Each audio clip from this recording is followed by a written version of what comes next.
For more than 50 years, Westbury Christian School has served students from age 3 to 12th grade as a Christ-centered college preparatory school. This vibrant community reflects the kingdom, faithful, wise, and diverse, where every student is personally known by their peers and teachers.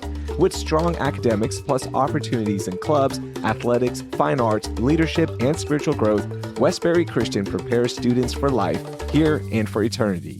Check out westburychristian.org/citycast to see upcoming admissions events like coffee talks and campus tours.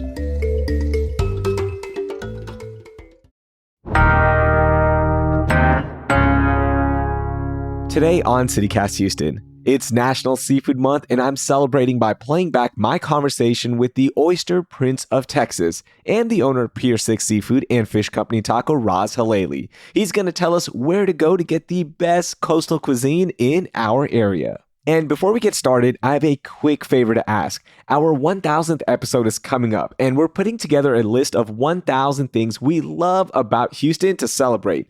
So I need your recommendations. I'm linking a form in our show notes where you can submit as many things as you love about H-Town. Whether it be food, people, experiences, it doesn't matter. If you love it, you can submit it. You can also give us a call with the number in our show notes to let us know what you love about H-Town. Thanks. It's Wednesday, October 8th. I'm Raheel Ramzanali, and here's what Houston's talking about. Raz, what's up, man? Welcome in to CityCast Houston. How are you?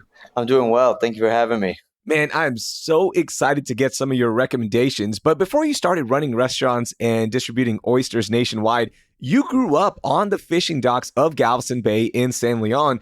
How would you describe the work it takes to harvest oysters in the Gulf? Oh man, it's rugged work. Like they say, blood money, because you're out there, cold winter days, hot summer days, early mornings, late evenings, and you're battling the elements of Mother Nature. So to bring those oysters from ground level up, making sure you have the right mature adult oyster, beautiful spec, and then getting to a restaurant, there's a lot of work involved to it, and it's honorable work what these guys do. Oh, absolutely. And it gives you a greater appreciation of what you're eating as well, right? Absolutely. You see not just the beautiful animal and what it is, but also what they provide in our base systems and the creativity that some of these chefs come up with this dish. It's amazing. So what's your favorite way to eat oysters? Is it raw in the half shell or something else? Of course, I love, a fresh raw oyster on the half shell during peak times. But I say my favorite way year round to eat them is char grilled over wood. And you can douse them in different types of herb butters, cheeses, and you get super creative with it. That's my favorite way to enjoy them. Okay, Ross, let's stay on oysters because they're such a big part of Houston's culture, and there's so many ways to prepare them, from raw, char grilled, or fried. Where are you recommending our listeners go for some oysters? Well, I'm going to be biased. I'm going to say my restaurant, Pier 6, and you got to go with the hot-blooded oysters. Those are done over the wood grill. They've got a nice habanero butter to it, and you get some spice with the cheeses. It's a great dish. Everybody posts about those oysters anytime they go to Pier 6. I love seeing those. They look so good on Instagram as well, by the way. Yeah, it's a fan favorite, so appreciate that. Hey, besides Pier 6, any other places to get some great oysters? Yeah, man. We're really fortunate here in the Houston area because we have so many great restaurants. You go down to La Lucha, you go to Caracol, you go to some of these amazing spots around town, even in some of the suburbs, the Floyds. These guys, they put their own spin on oysters, and they also have great raw bars. For our oyster haters, because there are a lot of people who are just like, oh, I don't know, I can't do the texture. It just doesn't look right. I used to be that way until I tried them, and now I just love them. What would you recommend for them? Like, how should they have it prepared if they want to try it for the first time? Well, we always want to start them gently into eating oysters. I do a lot of food shows around the country, and we have raw bar presentations, and I get people all the time that say, oh, I've never had an oyster, but I want to try an oyster. And I'm like, you might want to start with a cooked one first, get over the texture barrier. Like I said, on the wood grill is always great to start with, but definitely if you're going to go raw, you want to dress it up, some lemons, cocktail, horseradish, or a mignonette, and then a cracker. And people always say, well, do I chew it? Do I swallow it? You always want to chew it. You want to enjoy the oyster, all the elements to get those umami flavors. Okay, let's talk about shrimp because that's also a huge part of our seafood bounty here. Gulf shrimp, right? It's so iconic. What's the best way to cook them first for you? For me, it's sauteed shrimp, like a shrimp scampi with butter. It's just Gulf shrimp are, I would say, the best shrimp in the world. You can't compare the flavors, white shrimp, brown shrimp. And, just as oysters, you can get so creative with them. Okay, now give me some recommendations around town. Which restaurant should we go to and what should we order to really take advantage of this beautiful shrimp that we get? Bobby Matos over at La Lucha, he has this shrimp remoulade, and it's one of my favorite shrimp dishes around town. What makes it so good? It sounds like a simple dish, and it's been around for some time, but there's a lot of complex flavors in there, and you get the right amount of flavor of the shrimp with the remoulade and also the iceberg lettuce. It just all complements it so well. Okay, as a chef, what are your thoughts on fried shrimp? Like, is that allowed? Is it okay? What are we thinking here?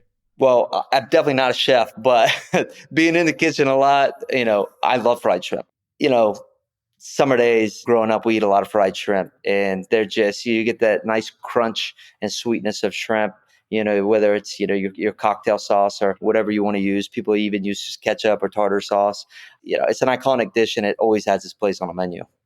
Okay, let's go to the heavy hitters now. Fish. Okay, we know how important it is to so many menus. There's so many different species that you can catch in the Gulf. So let's start off with some recommendations. Which restaurants are you recommending and which dish to really take advantage of the fish that we get here? Oh man, again, another iconic fin fish is going to be American red snapper, and I personally know these guys that harvest majority of the snapper that we bring into the Houston market. That's going to be from Katie Seafood down in Galveston. Buddy Gwendon and his family-run business, similar to mine. Then they care a lot about their fishery, as do we. They put the extra effort into making sure that Houstonians get the freshest wild-caught American red snapper. Some of my favorites around town, again, Fish Company Taco down in Galveston on the island, the Empire Taco. It's a very simple dish, but that black ginger soy sauce mixed in with a tempura shrimp on the taco, it's Ooh. delicious. And if you want to head into town and even around town, Good Company, they do a very simple mesquite grilled Gulf snapper, and it's delicious. You get that paired with a couple sides. It's, in my opinion, one of the best ways to enjoy fish. I always recommend red snapper to people who are kind of hesitant, right? That might Yeah. not like seafood because I think it's just the easiest fish to eat.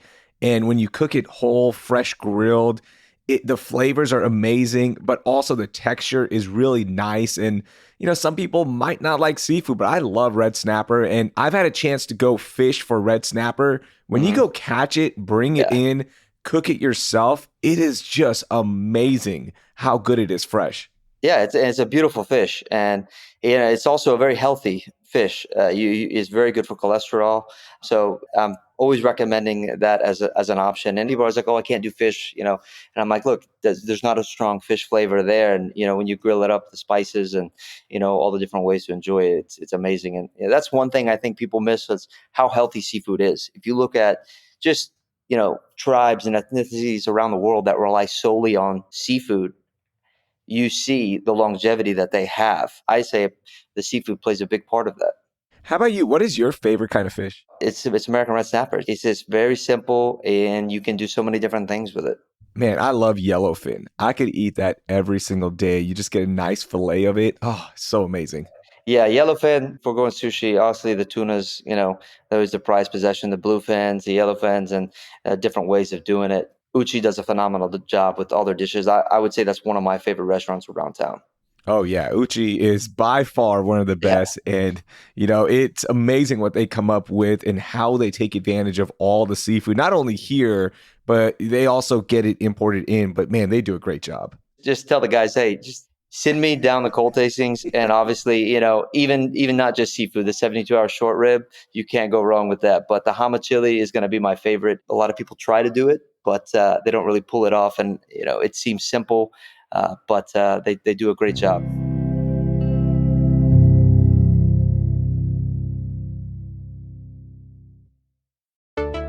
If you're anything like me, then you're always looking for design inspiration, and one way to get that is during the 2025 AIA Houston Home Tour. From October 18th to the 19th, this self-guided tour gives you the rare chance to step inside some of the city's most stunning custom homes, all crafted by some of Houston's top architects.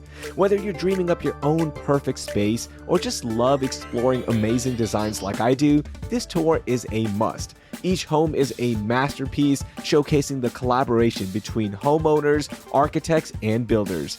And the best part, you can chat with the architects right there on site. So you can get tips, ask questions, and soak up all the creative vibes so maybe you can start designing that perfect space in your home. Don't miss out on this unique experience. To learn more or grab your tickets, just head over to aiahouston.org. That's aiahouston.org. Mark your calendars, October 18th through the 19th for the AIA Houston Home Tour. You won't want to miss it. It's time for the Bayou City Art Festival in Memorial Park, all weekend long from October 10th through the 12th from 10 a.m. to 6 p.m. Houston's iconic art festival will transform Memorial Park into a vibrant outdoor art gallery and interactive experience while showcasing the works of more than 250 artists. There's so much to do, including purchasing one-of-a-kind art, jewelry, functional art, and so much more at all price levels. And there's more than just art. You can enjoy live entertainment, food trucks, an active imagination zone for guests of all ages, and a craft beer and wine garden. Early bird tickets are $18 for adults and $5 for children ages 6 through 12 at BayouCityArtFestival.com. But act fast because adult tickets purchased after October 1st are $20, and physical tickets will not be sold at the gate, so grab yours in advance online. You can also enjoy the festival in their VIP hospitality lounge with VIP tickets. Again, to find out more and get tickets, go to BayouCityArtFestival.com. This show is brought to you by Wise, the app for international people using money around the globe. With Wise, you can send, spend, and receive up to 40 currencies with only a few simple taps and save up to 55% compared to major banks. Plus, Wise won't add hidden fees to your transfer. Whether you're buying souvenirs with pesos in Puerto Vallarta or sending euros to tip your Coliseum tour guide, you know you're getting a fair exchange rate with no extra markups. That's what makes Wise the fast, affordable way to use your money around the globe. Wise also offers 24/7 live support, and they run over 7 million daily checks to catch and prevent fraud, so you know your money is where it's supposed to be. Be smart. Join the 15 million customers who choose Wise. Download the Wise app today or visit wise.com. Terms and conditions apply. Let's talk about crab legs because they are starting to trend on social media again. It's so popular. Where do you recommend we go get some crab legs? Definitely not at one of the buffet spots where you're going to have to get into for a fight over them. If you see those videos, it's wild. And they're worth getting a fight over. But I would say stick to like Trulux. They do a phenomenal job with the seafood that they bring in. Very high quality seafoods that they do bring in. They have a great special, I believe, for stone crab. All you can eat stone crab if they're still doing that. I've been in there for it. It's amazing stone crab down in Florida. It's a sustainable fishery, and just being able to enjoy that so simply cooked, done right, it's delicious. Okay, for you, what's the most unique, flavorful seafood dish you've had in the last month that is a must-try for our listeners and for me? Well, in the last month, I've been kind of busy because my wife just gave birth to our third, so I haven't been able to dine out too much. Thank you. But, there's so many amazing complex dishes around town, and, sticking with crab, it's not, I would say it's not a very complex, but a lot of places do it, and they don't typically do it right. I think Brennan's does a phenomenal crab cake. Oh my gosh, yes. Yeah, it's so light and airy and full of crab, and it's not a lot of filling in there. And like I said, it's complex when you look at putting it together, but tasting it wise, you just like, oh, you think you could do it at home, but it's not that simple.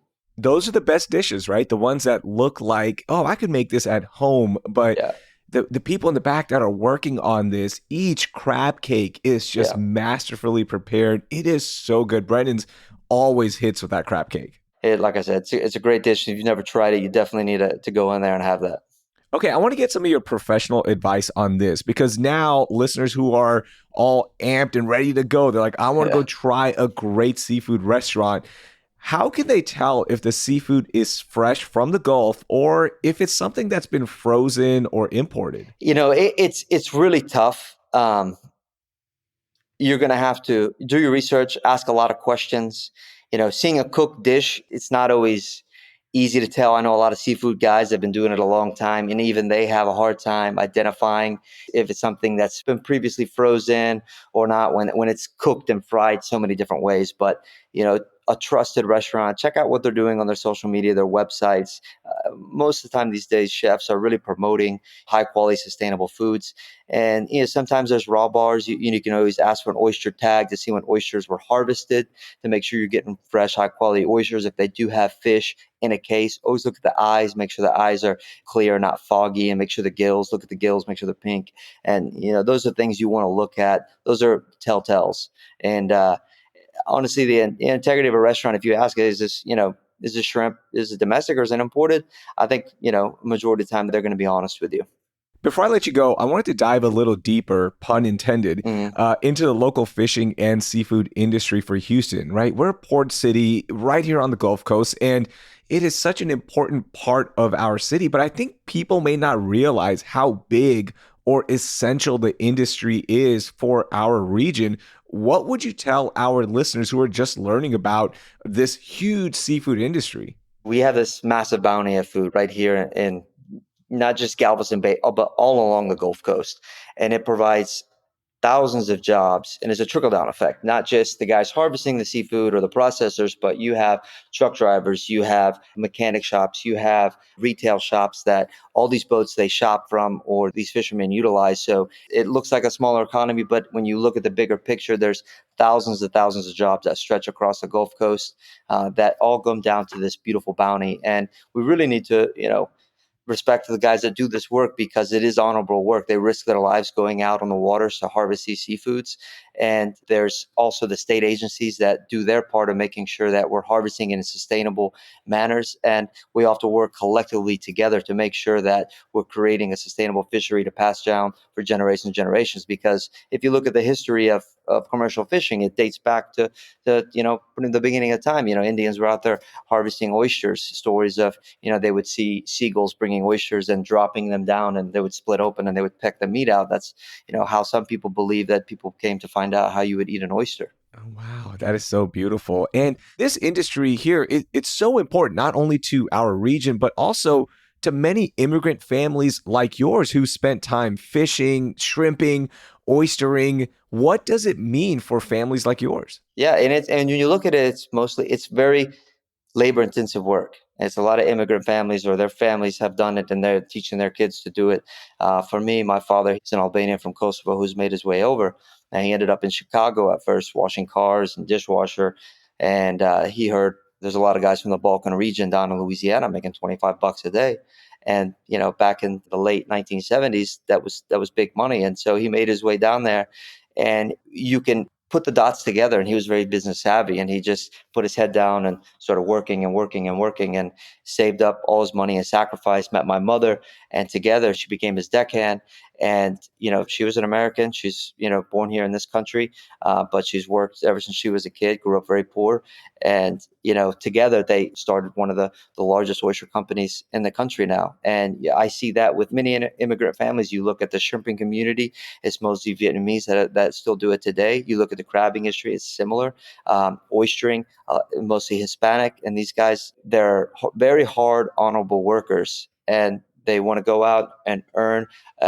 Like I said, a decent living and provide for their families. And they do that by risking their lives going out in these waters.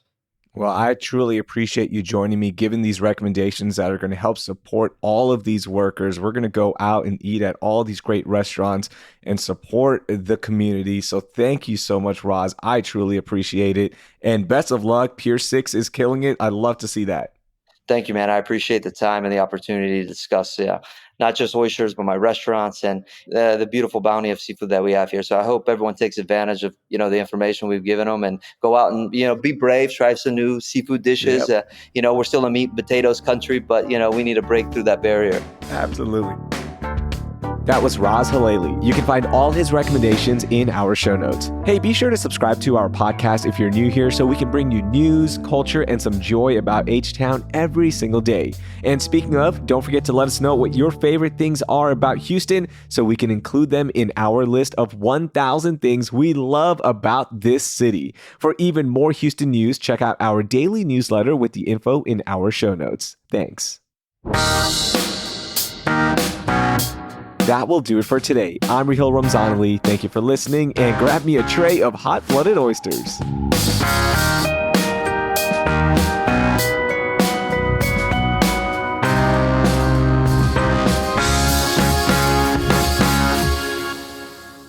Who spent time fishing or shrimping or oystering?